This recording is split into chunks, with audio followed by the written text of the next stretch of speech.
کئی چاند تھے سر آسماں، شمس الرحمن فاروقی کے ناول کا 31واں حصہ، باب وسواس کا بقیہ حصہ۔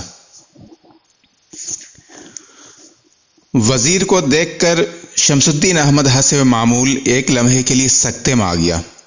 یہاں میرے آنے کا سبب کیا ہوا ہے اور مجھے وزیر خانم سے کیا کہنا ہے، یہ سب بھول کر وہ اسے دیکھتا کا دیکھتا رہ گیا۔ وزیر نے اندر آ کر جھک کر ایک سلام کیا اور حسب سابق نواب کے سامنے ذرا ہٹ کر دائیں طرف دو زانو بیٹھ گئی۔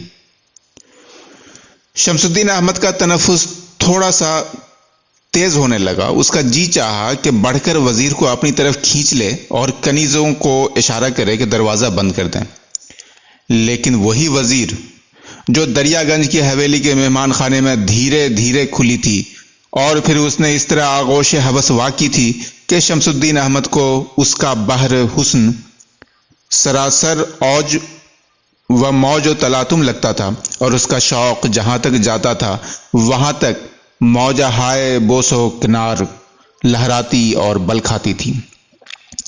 وہی وزیر عام حالات میں اس قدر شرمیلی اور پرتمکین لگتی تھی کہ شمس الدین احمد کے منہ میں آئے ہوئے لفظ خشک ہو جاتے تھے۔ سرکار کیا سوچ رہے ہیں؟ وزیر نے ایک لطیف و ملیح نگاہ نواب پر ڈالی اور سر کو جھکا لیا۔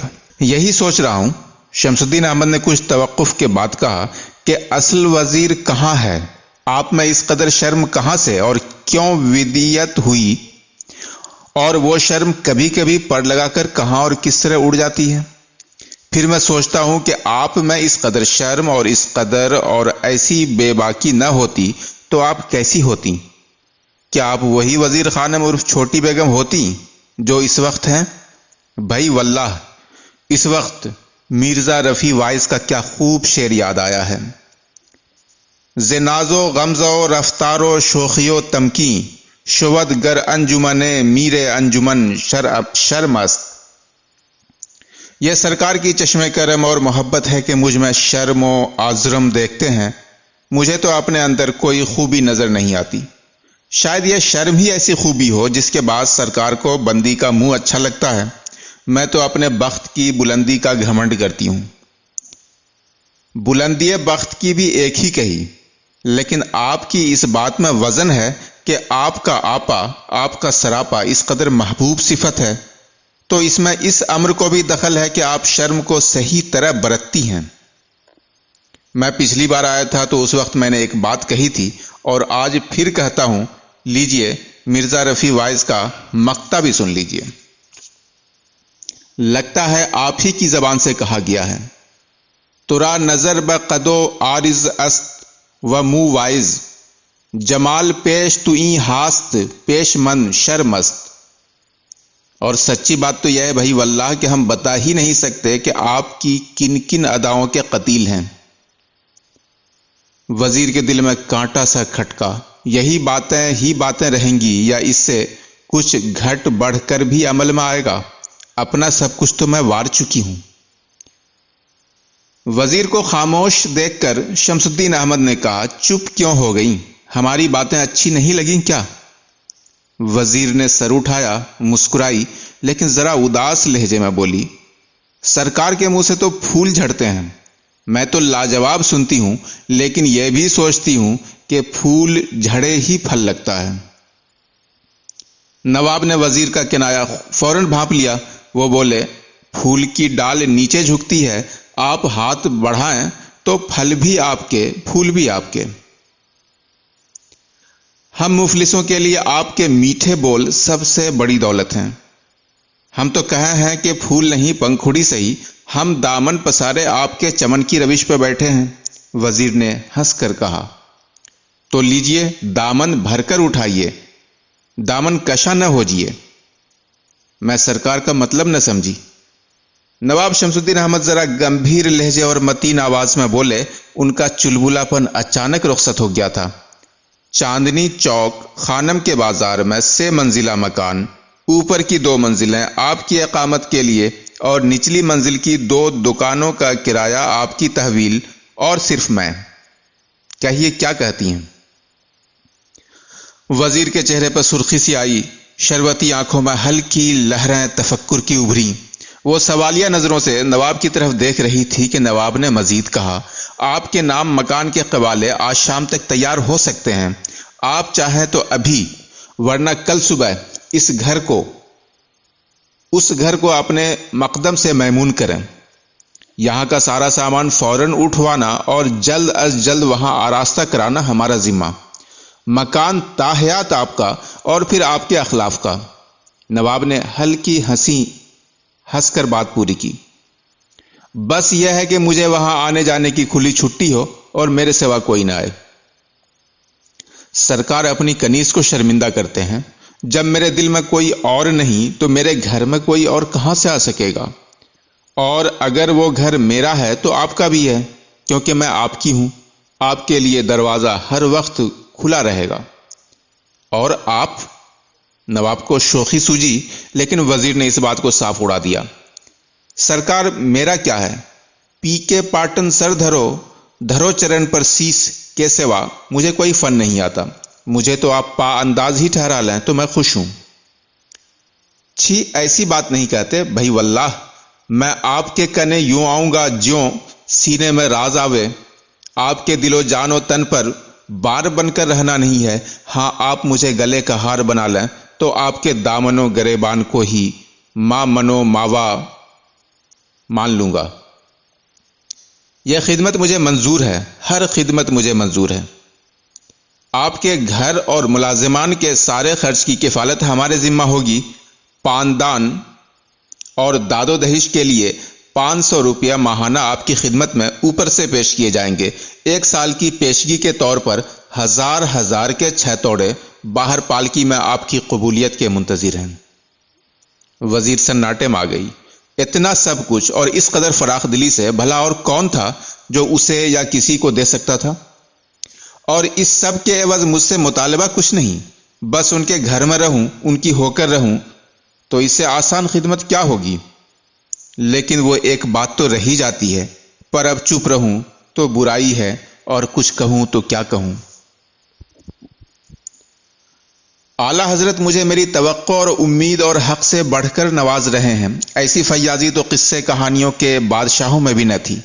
میں ایک ذرے بے مقدار آپ کے مہر محبت کی ایک توجہ سے چراغ خانہ اور شمع سبشتہ بنا دی گئی ہوں۔ میرے پاس الفاظ نہیں ہیں، اور داد اس سخاوت کی دینے میں تو اچھے استادوں کی زبان خشک ہو جاتی۔ بس تو یہ سب سخاوت ہی ہے؟ نواب نے مسکرا کر کہا۔ میں تو اسے سخاوت پر ہی محمول کروں ہوں کہ سرکار، آپ مجھ بے حسن میں حسن دیکھے ہیں اور مجھ بے ہنر کو ہنرمند گردانے ہیں۔ اللہ آپ کو تا قیامت سلامت رکھے۔ یہ مزاج کی سخاوت ہی ہے کہ جہاں اچھائی نہیں ہے وہاں اچھائی نظر آوے، اور جہاں عیب ہووے وہاں حسن دکھائی دے۔ اگلے لوگ تو اسے سخاوت نہیں محبت کہتے تھے۔ نواب پھر مسکرائے۔ خیر، جانے دیجئے، کچھ سخاوت آپ بھی روا رکھیں تو ہمارا بدلہ ہو جائے۔ میں تو سب کچھ وار چکی، میری ہری میں جسم و جاں ہے اور آپ ہیں، وزیر نے جواب دیا، لیکن اس کے لہجے میں کچھ واماندگی سی تھی جو نواب سے مخفی نہ رہی۔ انہوں نے ایک لمحہ توقف کے بعد کہا، آپ کی دولت سرا کا انتظام و انصرام کرنے کے لیے آپ کے موجودہ نوکر، ان کے سوا مغلانی حبیب النساء، اور آپ کا جی بہلانے کے لیے راحت افزا ہمجولی آپ کی خدمت میں ہمہ وقت حاضر رہیں گی۔ میں سمجھتا ہوں تکمیل آرزوئے راحت کے لیے یہ انتظامات کافی ہوں گے۔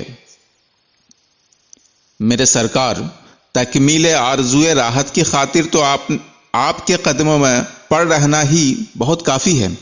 وزیر کچھ عجب انداز سے مسکرائی۔ اس کے بھی صحیح معنی شمس الدین احمد پر آشکارا تھے، لیکن انہوں نے بارے دیگر بھی طرح دے جانا ہی مناسب خیال کیا۔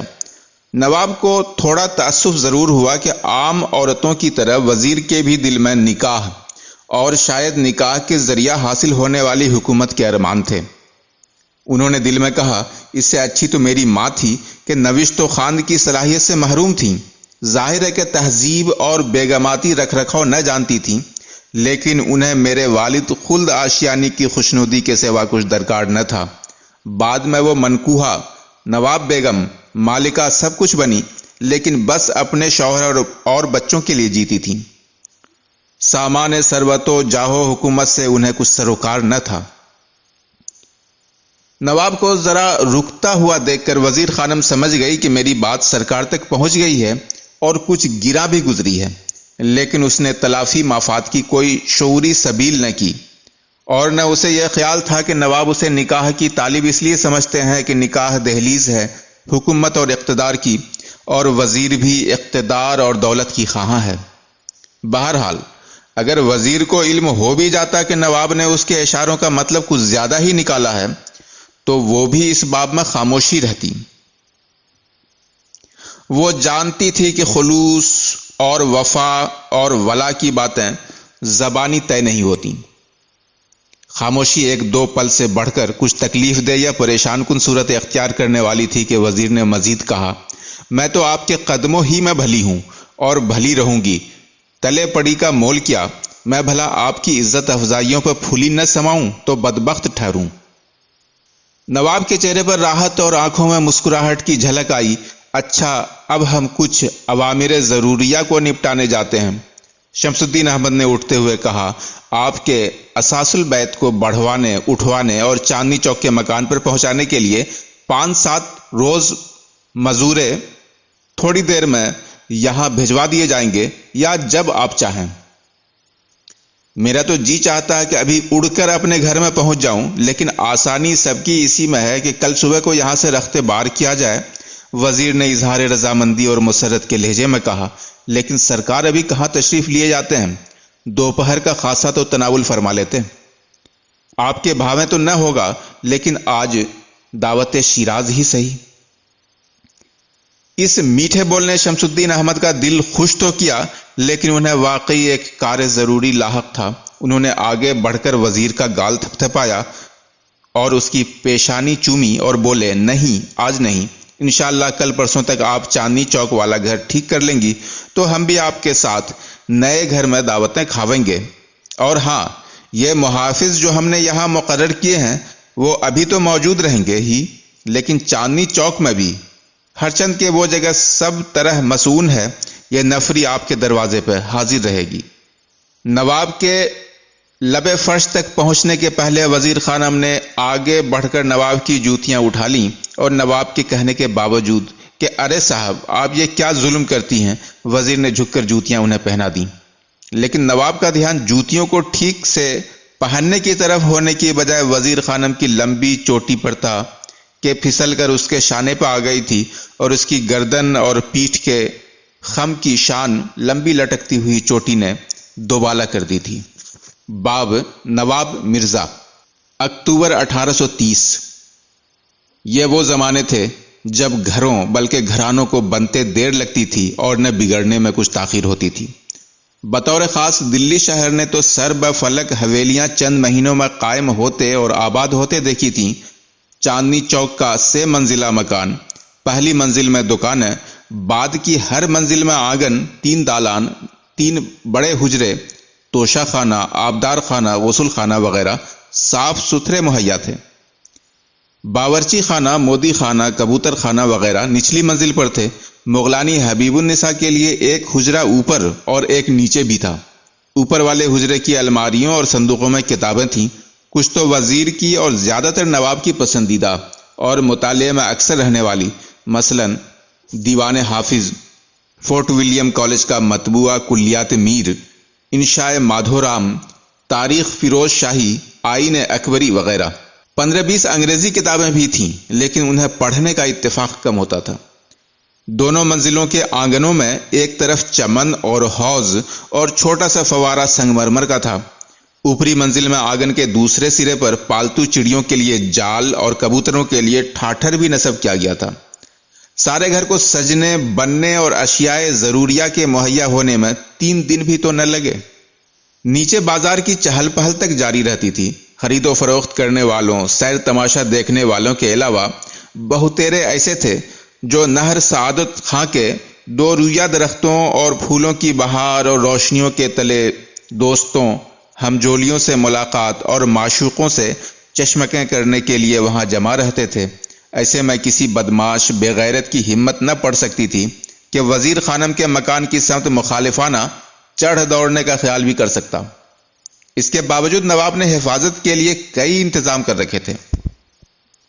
ایک دو سپاہی بازار کے پورے اوقات میں یعنی 4 گھڑی کے قریب دن چڑھے سے لے کر آدھی رات کی نوبت بجنے تک نیچے کی دکانوں پر چوکس اور خفیہ نظر رکھتے تھے۔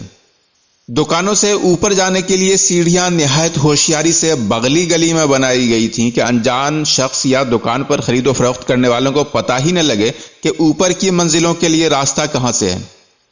دروازے کے اندر ہی چھوٹی سی ڈیوڑی تھی جس میں ایک قوی ہیکل عصا بردار دن رات متعین رہتا تھا۔ اس سے نپٹ کر اوپری منزل پر پہنچیں تو ایک فراخ چوکا ملتا تھا، 3 طرف سے بند، اور آنے والے کے رخ پر سال کی لکڑی کا اونچا بھاری بھرکم منقش دروازہ نظر آتا تھا جس کی موٹی زنجیر پیتل کی بنی ہوئی تھی اور سونے کی طرح چمکتی تھی۔ حلقہ زنجیر بھی اسی طرح پیتل کا بھاری اور چمکتا ہوا تھا۔ چوکے میں ایک طرف چھوٹا سا قالین تھا اور دوسری طرف ایک چوکی بچھی ہوئی تھی جس پر 2-3 آدمی بیٹھ سکتے تھے۔ زنجیر ہلائیں تو ایک قد آور مردانہ لباس میں مسلح اور مکمل اردہ بیگنی برآمد ہوتی اور آنے والے یا والی کی مفصل کیفیت اور غرض ملاقات پوچھتی۔ ظاہر ہے کہ اس جگہ تک اجنبی یا باہری ملنے والوں کے پہنچ جانے کا کوئی سوال نہ تھا۔ نواب کی غیر موجودگی میں زیادہ تر آنے جانے والے صورت آشنا بیوپاری یا کاروباری لوگ، ملاقاتیوں عزیزوں میں عمدہ خانم کا آنا اکثر ہوتا تھا، اور پھر اکا دکا بیبیاں اور آ جاتی، خصوصاً تہوار یا میلے محرم کے جلوس وغیرہ کے دنوں میں معمول سے زیادہ چہل پہل ہو جاتی۔ وزیر خانم بہت کم نکلتی تھی، اور اگر نکلتی بھی تو شام ڈلے سوار ہو کر عمدہ خانم کے وہاں جاتی، یا مہینے 2 مہینے پر نواب شمس الدین احمد کے ساتھ پردہ بند گاڑی میں بیٹھ کر سلطان جی یا خواجہ صاحب زیارتوں کی غرض سے چلی جاتی تھی۔ نواب جب چاندنی چوک میں قیام پذیر رہتے تو ریاست کے کارکنوں اور عمال کی آمد بالخصوص صبح کے وقت ضرور ہوتی۔ اردہ بیگنیاں ان میں سے اکثر کی صورت شناس تھیں، لیکن پھر بھی ضروری پوچھ گچھ کے بعد ہی انہیں اندر آنے دیتی تھیں۔ اردہ بیگی یا قلماقی کی خدمت پر جو عورتیں نوکر رکھی جاتی تھیں وہ عموماً علاقہ سندھ یا کاٹھیا واڑ کی زنگن ہوتی تھیں۔ نہایت گٹھے ہوئے بدن کی بنوٹ اور تمنچہ بازی میں اور چاقو زنی میں طاق یہ عورتیں بالادوی میں بھی ماہر ہوتی تھیں، اور نقش قدم اور دوسرے نشانات راہ کی مدد سے مفرور مجرم یا چور کا پتہ لگانے میں بھی بے حد مشاق تھیں۔ بعض حویلیوں میں ترکنیں بھی رکھی جاتی تھیں، اگرچہ ان کی تعداد اب کم ہو گئی تھی۔ اردہ بیگنیوں کے برخلاف جو مردانہ لباس پسند کرتی تھیں، ترکنیں ہمیشہ اپنے ملک کا زنانہ لباس ہی پہنتی تھیں۔ لمبی تڑنگی نہایت گوری گلابی رنگت اور بڑی بڑی بادامی آنکھوں، بے حد سیاہ یا سنہرے چمکیلے بالوں والی مسکراتی ہوئی یہ سورما عورتیں جس قدر دلکش تھیں، اسی قدر جرت اور جفاکشی اور صفاکی میں بھی مشہور تھیں۔ کہا جاتا تھا کہ ایک ترکن 10 مردوں پر بھی بآسانی قابو پا سکتی تھی، اور میدان جنگ میں غنیم پر پنجہ قابض ہو جانے پر اسے قیدی بنانے کے بجائے وہیں اس کی تکہ بوٹی کر ڈالتی تھی۔ نواب شمس الدین احمد کے دادا عارف جان جب ترکستان یعنی آج کے زمانے میں ازبکستان سے ہندوستان آئے تھے تو قزاقستانی جنگ آزما قبائلی عورتوں کی بھی ایک ٹکڑی اپنی محافظت کے لیے لائے تھے۔ یہ عورتیں ازبک اور قزاق قوم ہی کے مردوں سے رشتہ مناکحت قائم کرتی، اس لیے 3 نسلیں گزرنے پر بھی ان میں تمام نسلی اور لسانی خصوصیات پہلے کی طرح برقرار تھیں۔ شمس الدین احمد نے وزیر کے یہاں 2 اردہ بیگنیاں بھیجی تھیں، ان میں ایک زنگن تھی اور دوسری نواب عارف جان کی ترکنوں میں سے ایک کی اولاد تھی۔ محافظت کا انتظام دراصل فریزر یا اس کے فرستادوں کی ہمت شکنی کے لیے تھا، اور بظاہر شاید اسی باز فریزر نے بھی چھوٹی بیگم کے تئیں اپنے ارادے ترک کر دیے تھے۔ فریزر کا جوش کچھ اس لیے بھی سرد پڑ گیا تھا کہ اس کے مخبروں نے اواخر اکتوبر 1830 میں وزیر خانم کے یہاں دائیوں کی بکثرت آمد و رفت دیکھ کر سنگون لی تو پتہ لگا کہ وزیر خانم امید سے ہیں۔ یہ خبر سن کر فریزر کی امیدوں پر ڈھیر سارا پانی پھر گیا، کیونکہ اب اس کا امکان بہت کم نظر آتا تھا کہ شمس الدین احمد اور چھوٹی بیگم میں مقاطعہ ہو سکے اور چھوٹی بیگم کے لیے فریزر کی ریشہ دوانیاں پھر سے شروع ہو سکیں۔ دوسری بات یہ کہ حاملہ عورت سے پینگیں بڑھنا یوں بھی نہ کچھ نہ فائدہ رکھتا تھا اور نہ قرین قیاس تھا۔ فریزر کو اتنا صبر کہاں تھا کہ وزیر کے وضع حمل اور پھر زچہ خانے سے برآمد ہونے کا انتظار کرتا۔ چاندنی چوک میں نواب کا آنا جانا بھی اب اس کثرت سے ہونے لگا تھا کہ دلی میں ان کی دونوں حویلیاں گویا سنسان ہو کر رہ گئی تھیں۔ اکثر تو علاقے سے مراجعت پر شمس الدین احمد سیدھے چاندنی چوک پہنچ کر وزیر کے یہاں ہی اترتے۔ وزیر اور نواب کے مابین ملاطفت اور موانست اور مجانست روز بروز بڑھتی جا رہی تھی۔ نواب کی منقوہہ نہ بن سکنے کے دکھ کے باوجود یا اس دکھ کو بالکل بھلا کر وزیر نے اب شمس الدین احمد کی محبت اور خوشنودی کو اپنی زندگی کا مرکز بنا لیا تھا۔ ادھر شمس الدین احمد کا یہ عالم تھا کہ ان کا بس نہ چلتا تھا کہ کون سی تحفہ چیز یا قیمتی زیور یا لباس وزیر کے اوپر سے نچھاور کر دیں، یا محبت کا کون سا بول انہیں سوجھے جسے وہ وزیر کے کانوں میں رس کی طرح گھول دیں۔ حبیب النساء کہتی تھی کہ وہ بات جو کہانیوں میں یا بڑی بوڑھیوں کی زبانی سنا کرتے تھے، وہ نواب اور وزیر کی جوڑی نے سچ کر کے دکھا دی کہ ایک کو دوسرے کے بغیر ایک پل چین نہیں، اور ایک کا جی ماندہ ہو تو دوسرے کو خود بخود خبر ہو جاتی ہے۔ ایک بار شمس الدین احمد 15 روز متواتر نہ آئے۔ فیروز پور جھرکا سے دلی آنے جانے میں 6 دن لگتے تھے۔ اس طرح نواب اگر 4 دن بھی وہاں قیام کرتے تو 10 دن کی غیر حاضری ہو جاتی۔ لوہارو بھی 2.5 دن کی مسافت پر تھا، اس طرح وہاں بھی جانے آنے میں 5-6 دن لگ ہی جاتے تھے۔ لہذا ریاست کے کسی بھی سفر کا مطلب 10 دن سے کم کی غیر حاضری نہ ہوتا تھا۔ وزیر نے خود کو 10 دن کے ہجر کا اس قدر معتاد بنا لیا تھا کہ 10 سے 11واں دن نہ ہونے پاتا تھا کہ اس کا دم الٹنے لگتا تھا۔ اس بار نواب جو 15 دن نہ آئے اور نہ کوئی خبر بھیجی تو وزیر خانم کی بے قراری ایسی تھی کہ حبیبہ اور راحت افزا سے دیکھی نہ جاتی تھی۔ راحت افزا اور وزیر میں اس درجہ یگانگت اور الفت ہو گئی تھی کہ نواب کی غیر حاضری میں وہ وزیر ہی کے حجرے میں سوتی تھی، اور نواب کی موجودگی میں بھی نواب کے فوراً بعد بلکہ اکثر ان سے بھی پہلے وہ راحت افزا ہی کی صورت دیکھتی تھی۔ نواب بہت سویرے اٹھنے کا عادی تھے اور اکثر وہ وزیر کو سوتا چھوڑ کر منہ اندھیرے تیار ہو کر نچلی منزل کے دیوان خانے میں ریاست کے کاغذات دیکھنے یا امور ضروریہ کا تصفیہ کرنے کے لیے بیٹھ جاتے تھے۔ تھوڑی دیر میں چھوٹا موٹا دربار آراستہ ہو جاتا اور ناشتے کی خبر ملتے ملتے نواب شمس الدین احمد زیادہ تر معاملات کا انفصال کر چکے ہوتے۔ اس دوران وزیر کے جاگنے کا وقت ہو جاتا تو راحت افزا کشتی میں شربت اور چھوٹی سی چنگیر میں موسم بے موسم کے پھول لے کر دبے پاؤں اندر آتی اور دریا گنج کی حویلی میں پہلی صبح کی طرح وزیر کے تلووں میں دھیرے دھیرے گدگدی کرتی، اور وزیر کی آنکھ کھلنے پر اسی پہلی صبح کی طرح مسکرا کر صبا حکم و بخیر خانم صاحب کہتی۔ وزیر کے بیدار ہونے سے تبدیل لباس تک سارے کام راحت افزا ہی کی خدمت گزاری سے انجام پاتے۔ اس خلا ملا کے باوجود اس وقت شمس الدین احمد کی 2 ہفتے کی غیر حاضری میں وزیر خانم کے اضطراب و اضطرار کو کم کرنے اور وزیر کا دل بہلانے کے لیے راحت افزا کی ہر صحیح رائے گاہ گئی۔ وزیر کو بار بار وہم آتا کہ فریزر نے کچھ شرارت نہ کی ہو، کہیں تنہا پا کر ان پر حملہ نہ کروا دیا ہو۔ راحت افزا لاکھ سمجھاتی کہ ایسا غیر ممکن ہے، لیکن وزیر کے دل کو تسکین نہ ہوتی۔ بالآخر 16ویں دن سانج پھولنے کے بھی بہت بعد شمس الدین احمد وزیر کے گھر پہنچے تو اس نے استرارن دوڑ کر ان کا ہاتھ تھام لیا اور منہ دھونے یا پانی شربت کو بھی پوچھے بغیر بے ساختہ کہنا شروع کر دیا، اللہ نواب صاحب آپ کہاں رہ گئے تھے؟ آپ جانتے ہیں میں آپ کو دیکھ دیکھ کر جیتی ہوں، 2 گھڑی بھی نہ دیکھوں تو جان گھٹنے لگتی ہے۔ اتنی دیر دیر میں یہاں آئیے گا تو میں تو کھپ ہی جاؤں گی۔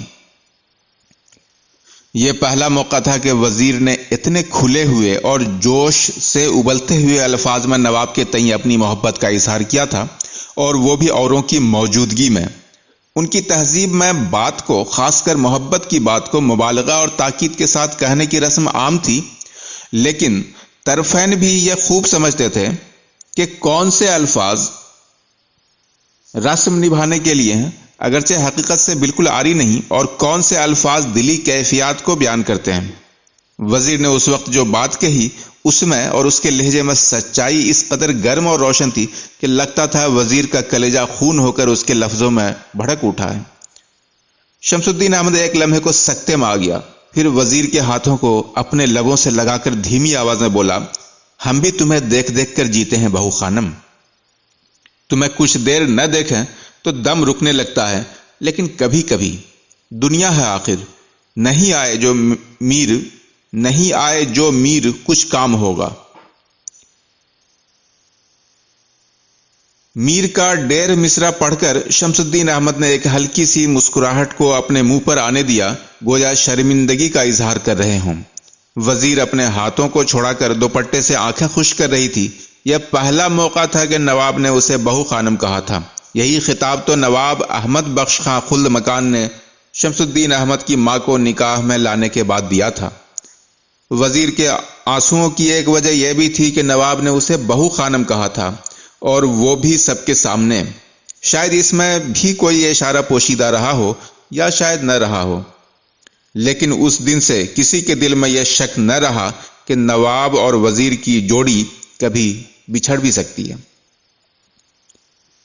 ہرچند کہ یہ وزیر کا تیسرا حمل تھا، اور اس کی عام تندرستی بہت اچھی تھی، اور تمام دائیوں کا متفقہ قول تھا کہ بچہ اپنے وقت پر نہایت تندرست اور نہایت آسانی سے پیدا ہوگا، لیکن وزیر کے دل میں طرح طرح کے خوف تھے۔ موسم کے ٹھنڈا ہونے کے ساتھ ساتھ اس کے بھی دل میں خوف کی لہر سرد سے سرد تر ہوتی گئی۔ اسے خلش تھی کہ کہیں لڑکی نہ ہو، اور کہیں نواب کو لڑکی کی پیدائش خوش نہ آئے، یا کہیں بچہ جاتا رہے تو پھر کیا ہوگا۔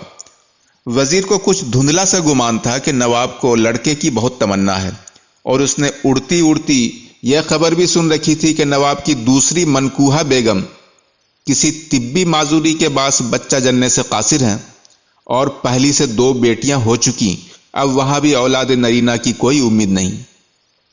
ایسے میں اگر میرا بچہ ضائع ہو گیا، یا لڑکی پیدا ہوئی، یا لڑکا تو ہوا لیکن کچھ عیبدار نکلا، تو کیا ہوگا؟ مانا کہ میں ہاتھ پیر سے بالکل ٹھیک ہوں، اور نواب کی تو خیر مردانہ حسانت کی لوگ مثال دیتے ہیں، مگر کچھ بھی ہو سکتا ہے۔ ان معاملات کو کون جانتا سمجھتا ہے؟ کیا اچھے ماں باپ کے بچے عیبی نہیں پیدا ہوتے؟ اور کمی کسی میں ہو، لوگ تو ماہی کا نام دھریں گے۔ ہرچند کے دائیوں اور خود حکیم صاحب نے بار بار کہا تھا کہ وزیر کو مقوی دوا یا کسی معجون کی ضرورت نہیں، عام غذائیں اور احتیاطیں کافی ہیں۔ نبض اور تمام نشانیاں یہی بتاتی ہیں کہ بچہ صحیح سالم اور تندرست پیدا ہوگا، لیکن وزیر نے ان کے چوری چھپے حبیبہ کے توسط سے کئی تعویذ، کئی دعائیں اور کئی دوائیں استعمال کر ڈالیں، اور دہلی کے بائیسوں خواجگان کی چوکھٹ پر جا جا کر منتیں مانی کہ بیٹا ہو اور ہر طرح نقص سے درست ہو۔ اسے ٹھنڈا پانی پینا اور ٹھنڈے پانی سے نہانا بہت پسند تھا، لیکن گلابی جاڑوں کے شروع ہوتے ہی اس نے سمویا ہوا پانی پینا اور اچھے خاصے گرم پانی سے نہانا شروع کر دیا کہ کہیں مجھے زکام نہ ہو جائے اور زکام کی ٹھنڈک بچے کو لگ جائے۔ لیکن وہ گرم خشک خاصیت کی چیزیں بھی کھانے سے ڈرتی تھیں کہ کہیں بچے کے دماغ میں خشکی نہ پیدا ہو جائے۔ ڈھونڈ کر اس کے لیے گرم تر اشیاء لائی جاتی، اگرچہ بڑھتے جاروں میں گرم تر خاصیت کی اشیاء خوردنی بہت کم دستیاب ہوتی تھی۔ ہرن کے علاوہ ہر طرح کا گوشت کھانا اس نے بالکل چھوڑ دیا تھا، اور ہرن بھی اگرچہ گرم خشک تھا، لیکن بوجہ لطافت وہ ہرن کے گوشت کا قلیہ کبھی کبھی کھا لیتی تھی۔ آبی چڑیوں مثلاً بطخ سے اسے کوئی ذوق نہ تھا، لیکن گرم تر خاصیت کے باعث وہ نئے نرالے ڈھنگوں سے بطخ پکوا کر تھوڑی بہت کھا لیتی تھی۔ مچھلیوں میں زیادہ تر سرد تر لہذا متروک تھیں۔ اللہ یہ کہ جھینگوں کا سالن کبھی کبھی پک جاتا تھا کہ جھینگا گرم تر ہے۔ چاول کے بارے میں دو قول ہونے کے سبب کہ سرد خشک یا گرم خشک ہے، اس نے چاول چھوڑ دیے تھے۔ اسے ہر طرح کے ساگ پسند تھے، لیکن پالک اور خرفہ سرد تر تھے اور چولائی سرد خشک، لہذا ان کو بھی ترک کیا گیا۔ گاجر اور کھیرنی کے گرم تر ہیں، اسے قبول تھے، لیکن یہ ہر موسم میں ملتے نہ تھے۔ ان کی تلاش جاری رہتی تھی۔ بادام، انگور اور شکرقند اسے بہت مطلوب رہتے تھے کہ یہ سب گرم تھے۔ کھانے میں ہلدی، فلفل سیاہ، الائچی، خرد و کلاں، پودینہ اور زیرے کی مقدار کم کر دی گئی تھی کہ یہ سب گرم خشک ہیں۔ اسی اعتبار سے اڑد کی دال اسے بہت مرغوب ہو گئی تھی کہ گرم تر حالانکہ قابض تھی۔ صبح کا شربت موقوف کر کے وہ کبھی کبھی چائے یا قہوہ پی لیا کرتی تھی، لیکن ان دونوں ہی چیزوں کو وہ دوا کے طور پر کرہن اور کم مقدار میں استعمال کرتی تھی۔ چائے تو اس لیے گوارا تھی کہ ہاضمِ طعام کہی جاتی تھی، اور قہوہ تاثیر میں بے حد گرم تر سمجھا جاتا تھا۔ باقی آئندہ۔